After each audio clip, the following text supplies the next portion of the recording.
నెల్లూరు జిల్లా వైఎస్ఆర్సీపీ కార్యాలయంలో మాజీ మంత్రి అనిల్ కుమార్ యాదవ్ మాట్లాడుతూ, దాడి జరిగి ఇన్ని రోజులు జరిగిన తర్వాత నిన్న ఎవరి పేర్లు లేకుండా ఎవరో గుర్తు తెలియని వ్యక్తులు దాడి చేశారు అని, చిన్న కేసు పెట్టారు అని వీడియోల్లో స్పష్టంగా కనిపిస్తున్నా వారి మీద కేసు పెట్టలేదు అని, వేమిరెడ్డి ప్రశాంత్ రెడ్డి పలుమార్లు మాట్లాడుతూ, దాడికి తామే పాల్పడినట్లు తెలిపే విధంగా అద్దం వచ్చేటట్టు స్పష్టంగా మీడియాకు తెలియజేశారు అని అన్నారు. జిల్లా రాజకీయాల్లో 6 సార్లు ఎమ్మెల్యేగా పనిచేసి సీనియర్ రాజకీయ నాయకులుగా వైసీపీ కుటుంబ సభ్యులుగా ఉన్న ప్రసన్నకు తోడుగా ఉంటే అనిల్కు ఏమి సంబంధం అనడం ప్రశాంత్ రెడ్డి అహంకారానికి నిదర్శనమని అన్నారు. తర్వాత కూడా మాట్లాడుతున్న తీరు చూస్తుంటే నిజంగానే బాధ కలిగిస్తుంది. ఏమన్నా మాట్లాడితే మేము ఒక మహిళ గురించి మాట్లాడుతున్నారు, ఒక మహిళ గురించి మాట్లాడుతున్నారు అని అంటారు. ఈరోజు ఎలా ఉందంటే తెలుగుదేశం పార్టీ ఏది చేసినా ఒప్పు, వైఎస్ఆర్ కాంగ్రెస్ పార్టీ ఏమి చేయకపోయినా కూడా 4 కల్పించి మా మీద బండలేసే రకం. ఈరోజు ఇది జరిగిన తర్వాత కృష్ణా జిల్లాలో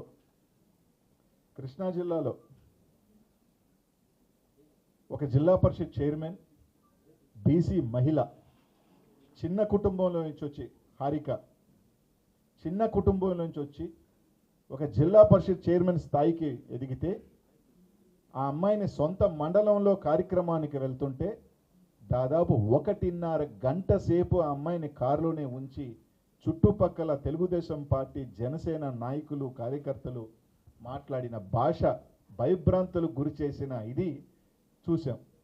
చూసిన తర్వాత తెలుగుదేశం పార్టీలో మంత్రి గారు, ఒక బీసీ నాయకుడు, ఒక బీసీకి జరిగిన అన్యాయాన్ని ఖండించకపోయినా పర్వాలేదు, ఆయన మాట్లాడిన భాష ఏంటి? ఒక మహానటి, ఒక బీసీ మహిళ మీద దాదాపు 1.5 గంట సేపు అరాచకం చేస్తే ఆమె మహానటి.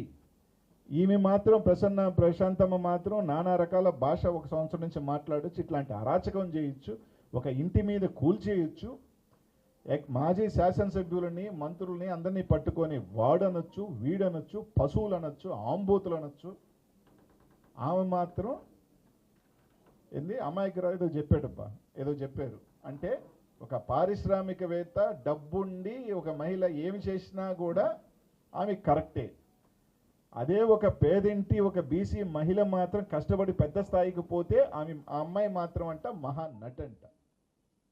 ఎక్కడ ఏం మాట్లాడుతున్నారు అంటే, మీకు నచ్చినట్టు, మీకు ఇష్టం వచ్చినట్టు మీరు ఏం మాట్లాడినా మేము చెల్లుబాటు అధికారంలో ఉన్నాం, ఇట్లాంటి అరాచకం జరుగుతూ ఉంటే ఒక పశ్చాత్తాపం, ఒక ఇది అనేది లేకుండా ఇది తప్పుగా కరెక్ట్ అని ఖండించకపోగా ఇట్లాంటి దుర్మార్గాలు ఈరోజు కూటమి ప్రభుత్వం చేస్తూ ఉంది.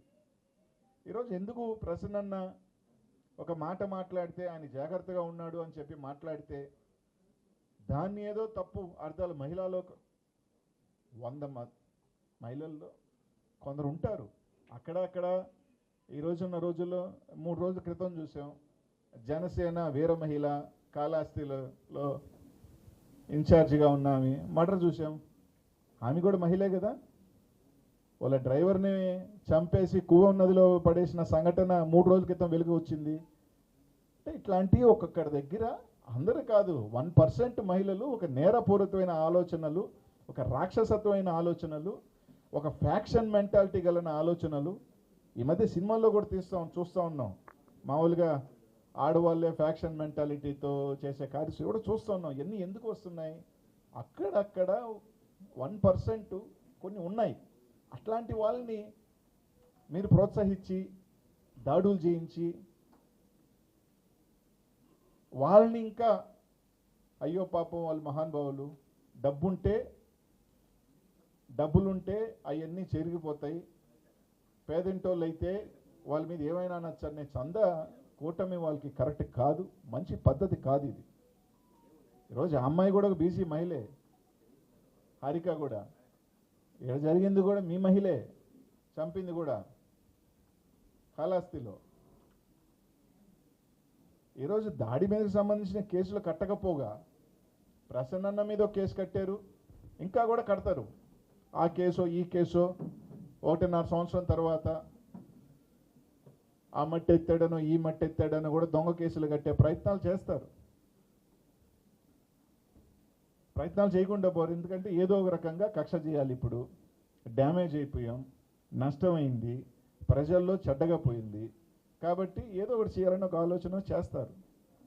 కాబట్టి ఇంకనైనా మీకు ప్రజల మ్యాండేట్ 5 సంవత్సరాలు మంచి చేయమని ఇచ్చారు. మీరు మంచి చేయండి. ప్రజల పక్షాన పోరాటం చేయమని మాకు అవకాశం కల్పించారు. అలాగే మేము పోరాటం చేస్తాం. అంతే తప్ప మీరు ప్రసన్న అప్పులు వ్యక్తిగతం కాదా? ప్రసన్న అప్పు చేస్తాడో ఏం చేస్తాడో అది వ్యక్తిగతం కాదా? అది రాజకీయాలకు ఏం సంబంధం?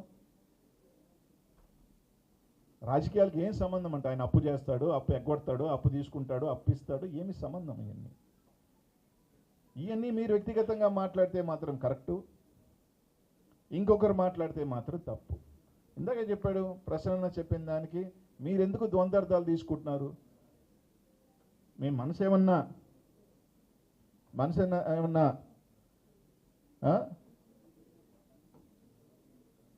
అలా ఆలోచనలు ఉన్నాయి కాబట్టి మీరు నెగిటివ్గా తీసుకుంటున్నారా? ఈరోజు ఇందుకే అమ్మాయి మీద దాడి చేసిన ఇప్పటికి కూడా కేసు లేదు. 1.5 గంట కారులోనే బిక్కుమంటూ నానా రకాల భాష, నానా రకాలుగా కారుని కొడుతూ చేసిన హింస. అమ్మాయి బీసీ మహిళ కాదా? గౌడు సమాజానికి సంబంధించిన మహిళ కాదా? ఇప్పుడు మేము చేస్తే మంచి, మేము చెల్లుబాటు అవుతుంది, మేము పెద్ద మనుషులమి, మేము దానకరులమి, కాబట్టి మేము ఏమైనా చేస్తాం. ఇది మంచి పద్ధతి కాదు. అలాగే కొంతమంది కూడా మాట్లాడుతున్నారు, అప్పుడు వీపీఆర్ని మీరు పొగిడారు. రాజకీయాల్లో ఒక పార్టీలో ఉన్నప్పుడు చెడ్డోడో మంచోడో ఖచ్చితంగా మంచే మాట్లాడతాం, చెడ్డెట్ట మాట్లాడతాం. ఈరోజు జగన్మోహన్ రెడ్డి గారు గత 5 సంవత్సరాలు వీరుడు, సూర్యుడు, దేవుడు, మాకు ఆరాధ్య నాయకుడు, మా భవిష్యత్తు ఆయనే అని మాట్లాడిన వాళ్ళు ఈరోజు జగన్మోహన్ రెడ్డి గారిని తిట్టడం లేదా? వాళ్ళే ఉదాహరణ. ఇదే వీపీఆర్ గారు ఏం మాట్లాడారు జగన్మోహన్ రెడ్డి గారిని? ఎన్నికలు అయిపోయిన తర్వాత జగన్మోహన్ రెడ్డి గారిని ఏం మాట్లాడారు చూడలేదా? రాజకీయాలలో ఆ రోజు మా పార్టీ రాజ్యసభ సభ్యుడిగా ఉన్నాడు, ఖచ్చితంగా తప్పకుండా పొగుడతారు. అంతేగాని అప్పుడు మీరు మాకు తెలిసినా, లోటుపాట్లు తెలిసినా అవి చెప్పం ఎవరైనా కానీ. కాబట్టి ఇది మేము అడిగేదల్లా ఒకటే, సరే మా మీద మీరు కేసులు కట్టారు బాగానే ఉంది, పోలీసు వ్యవస్థని ఇంత స్పష్టమైన ఆధారాలు చూపిస్తున్న తర్వాత కూడా మీరు కేసులు కట్టకపోతే, మళ్ళీ కూడా చెప్తా ఉన్నాం, అధికారం శాశ్వతం కాదు. ఇంకో 4 సంవత్సరాలలో వైఎస్ఆర్ కాంగ్రెస్ పార్టీ అధికారంలోకి వస్తుంది. తప్పకుండా మీరు కట్టకపోతే అన్ని పేర్లు కూడా ఆ రోజు కూడా మేము కూడా కడతాం. అందరూ మూల్యం చెల్లిస్తారు. కానీ చట్టపరంగానే మేమేం చేయాలో అన్నీ కూడా చేస్తాం. ఏం పర్వాలేదు, ఎవరు ఎక్కడికేం పోరు, అందరేడే ఉంటాం. తప్పకుండా దానికి సంబంధించిన మూల్యం అందరూ కూడా చెల్లిస్తారు. చేసుకోండి, పెట్టుకోండి, ఇంకా ఎతకండి. ఆ గ్రావులను కేసు, ఆడ మట్టి ఎత్తాడు, ఈడ మట్టి ఎత్తాడు, ఆడ మట్టి ఎత్తాడు. 1.5 సంవత్సరం తర్వాత మీరెత్తేసిన మట్టి కూడా కేసులు పెట్టండి అందరి మీద. కాబట్టి ఆమె మాట్లాడుతున్న భాషను ఒకసారి ఆమె సరి చేసుకొని చూసుకోవాలా. వాడు వీడు మేమెక్కడా ఆమెని ఏకవచనంతోనో ఎక్కడ ఏం మాట్లాడలా, ప్రభాకర్ రెడ్డి గారిని కానీ ప్రశాంతమ్మ గారి గారిని. దీన్ని బట్టే అర్థం చేసుకోవచ్చు ఎవరి సంస్కారం ఏంటో అనేది, ఎవరు ఏంటో అనేది వాళ్ళ సంస్కారం తెలుసుకోవాలా. కాబట్టి కనీసం ఇప్పటికైనా సరే ఎంపీ ఎమ్మెల్యేల మీద అంటే కేసు కట్టరనుకోండి, కనీసం పాల్గొన్న వాళ్ళ పేర్లైనా, మేము చూపిస్తున్న పేర్లైనా కూడా కేసు కడతారో లేదో చూస్తాం. 10 గంటలకి రిపోర్ట్ ఇస్తే కరెక్ట్గా 10 నిమిషాల్లోనే ఆమె ఇచ్చిన వెంటనే ఆమె కాపీ మీదే కేసు రిజిస్టర్ చేశారు. ఇంకోటి అసలు విచిత్రం ఏంటంటే, నేను ఇప్పుడు దాకా చూడలా, ఎవరైనా మన అందరూ కూడా కంప్లైంట్లు ఇస్తాం, కంప్లైంట్ ఇచ్చినప్పుడు ఏం జరిగిందని చెప్తాం, కానీ సెక్షన్తో సహా ఈ సెక్షన్ పెట్టి 8 కేసు పెట్టండి, ఈ 79 సెక్షన్ పెట్టండి, ఈ విధంగా పెట్టండి అనేది రిపోర్ట్లో నాకు తెలిసి ఇన్ని సంవత్సరాలలో చాలా మంది రాజకీయ నాయకులు కంప్లైంట్లు ఇచ్చి ఉంటారు అంటారు. కానీ ఆమె కంప్లైంట్ ఇచ్చిన దాంట్లో ఆమె సెక్షన్ కూడా రాసేసింది, 79, 73, 351, 74 ఇది కూడా పెట్టచ్చు, 74 కూడా పెట్టచ్చు. ఆమె పోలీసులకి ఇదో ఈ విధంగా సెక్షన్లు పెట్టండి, ఈ విధంగా సెక్షన్లు పెట్టి కేసులు కట్టండి అని చెప్పి ఇవ్వడం జరిగింది. అదే సెక్షన్లతో పట్టు అని 10 నిమిషాల లోపలే అదే 5 గంటలకు ఇచ్చారని చెప్పి ఎఫ్ఐఆర్ కూడా కట్టేశారు. అంటే ఆమె ఇచ్చిన 10 నిమిషాలలోనే ఆమె రాసిన సెక్షన్లే, ఆమె నచ్చిన సెక్షన్లు ఆమె కంప్లైంట్ లోపల ఆమె రాసుకొని ఏమి జరిగిందని కాదు, ఇది జరిగింది, దీనికి ఇది అనిస్తే అదే సెక్షన్లో కట్టడం జరిగింది. ఇక్కడ మాత్రం ఇప్పుడు దాకా లేదు. ఇందాక అన్నం చెప్పినట్టు ఒక చిన్న ఇంపార్టెంట్ ఈరోజు పోలీస్ వ్యవస్థ గుర్తుపెట్టుకోవాల్సిందల్లా ఒకటే, గత సంవత్సరం నుంచి చూసుకుంటే నెల్లూరు నగరంలో కానీ చుట్టుపక్కల చూసుకుంటే అనేక మర్డర్లు జరిగినాయి. అయ్యప్ప గుడి దగ్గర కానీ, వేదాయపాలెం దగ్గర కానీ, ఇటు దాని దగ్గర దారిని పోయే వాళ్ళంతా మర్డర్లు జరిగినాయి. ఈ రోజు మీరు ఒక ఎమ్మెల్యే ఎంపీగా మీరే మనుషుల్ని ఒక ఎమ్మెల్యే ఇంటి మీదకి రౌడీ మూకల్ని గంజాయి బ్యాచ్ని పంపిస్తే వాళ్ళకి లైసెన్స్ ఇచ్చినట్టే. అరే మాకు ఎమ్మెల్యే ఎంపీ అండదండలతోనే నువ్వు ఎమ్మెల్యే ఇల్లు దాడి చేయంగా, సామాన్యుని ఎవడైనా మేము పొడవచ్చు, సామాన్యుని ఎవడైనా చంపినా మాకేముంది, వాళ్ళ అండదండలు ఉన్నారని ఒక లైసెన్స్ని ఈరోజు వాళ్ళు ఇస్తా ఉన్నారు. పోలీస్ యంత్రాంగం దానికి కొమ్ము కాస్తున్నారు. చచ్చిపోయిన తర్వాత పాప సీఏని ఎత్తేయటం, దానివల్ల ఏం ఉపయోగం? ఎస్పీ గారు ఆలోచన చేయాలా. 5th టౌన్ లిమిట్స్లో, రూరల్ లిమిట్స్లో మర్డర్ జరిగితే 2 సీఏలను ఎత్తేసారు. ఈ విధంగా మీరే ఒక పక్క ప్రోత్సాహం చేసి వాళ్ళ మీద కేసులు లేకుండా ఒక మాజీ మంత్రి మీద ఇళ్ళ దాడి మీదకి ఒక గంజాయి బ్యాచ్ని ఒక 10 మంది నాయకత్వంలో ఒక రౌడీ ఎలిమెంట్స్ని పంపించి దాడులు చేస్తుంటే మీరు ఏమిస్తున్నారు? ఏం మెసేజ్ ఇస్తున్నారు? అంటే మీరు ఎవరినైనా చంపండి, మీరు ఎవరినైనా దాడిని పోయండి, కత్తించుకొని పొడవండి గంజాయితో, మేము అండదండలు ఉంటాము, మేము సపోర్ట్ చేస్తున్నాం అనే మెసేజ్ ఇస్తున్నది. కాబట్టి దీని దృష్టిలో ఆలోచన చేయాలా. ఇప్పటికే ఇది కామన్ పబ్లిక్ కూడా, నెల్లూరు జిల్లాలో సామాన్య ప్రజలు కూడా ఒక్కసారి మీరు ఆలోచన చేయండి.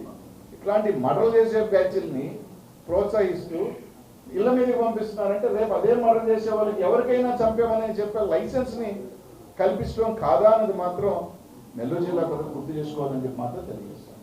ఇంకోటి, వాళ్ళు ఎఫ్ఐఆర్లో ఏం పెట్టారంటే ప్రశ్న ఇచ్చిన దాంట్లో మేము ఎంక్వైరీ ఎఫ్ఐఆర్ ఆలస్యానికి ఏంటంటే ప్రిలిమినరీ ఎంక్వైరీ వల్ల ఆలస్యం చేస్తుంది. ఎఫ్ఐఆర్ అంటే ఏంటి? ప్రసన్న ఇచ్చిన తర్వాత ఫస్ట్ ఇన్ఫర్మేషన్ రిపోర్ట్, దానికి సంబంధించి ఫస్ట్ ఎఫ్ఐఆర్ కట్టిన తర్వాత ఎంక్వైరీ చేస్తారు. వీళ్ళు 6 రోజుల తర్వాత ఏమి తేల్చారంటే ఎఫ్ఐఆర్ కట్టారంటే కొన్ని దుండగులు దాడంట. 6 రోజుల తర్వాత గుర్తు తెలియని దుండగులు దాడి, 6 రోజుల తర్వాత ఏదో కొండందు ఎలుగునేదో పట్టినట్టు పెద్ద 5 గంటలు దుండగులు దాడి అని చెప్పి ఒక ఎఫ్ఐఆర్ కడతారు 6 రోజుల తర్వాత. బేసిక్గా ఎవరు కంప్లైంట్ ఇచ్చినా ఫస్ట్ ఒక ఎఫ్ఐఆర్ రెడీ చేస్తారు. ఈ బేస్ మా మీద మీ మీద ఒక కంప్లైంట్ వచ్చింది, తర్వాత ఎంక్వైరీ చేస్తారు. ఎక్కడైనా వాళ్ళని ఎఫ్ఐఆర్లో కూడా కారణాలు ఆలస్యానికి ఇది కారణం అని చెప్పారంటే ఇంకెంతకన్నా దారుణాలు ఇంకేమున్నాయని మాత్రం తెలియజేస్తాం. ఎవరన్నా అడగాలంటే అడగచ్చన్నా?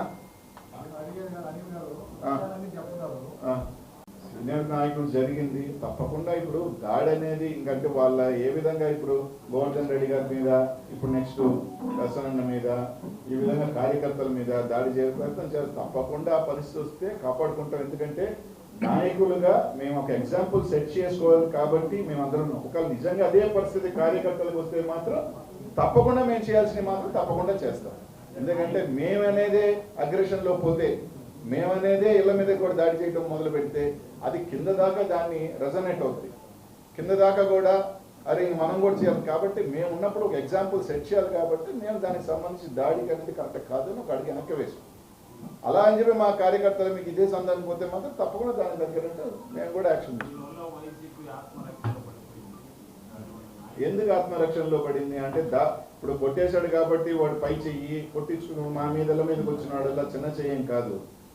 మన స్వతంత్రం వచ్చిందే గాంధీ ఒక చెంప చూపిస్తే ఇంకో చెంప చూపిమన్నాడు కాబట్టి మన స్వతంత్రం వచ్చిందని భారతదేశం ప్రపంచం అంతా చెప్పుకుంటుంది. అట్టని చెప్పి గాంధీ నువ్వు చెప్పినట్టు గాంధీ ఏమన్నా వీక్ అనే కాదు కదా.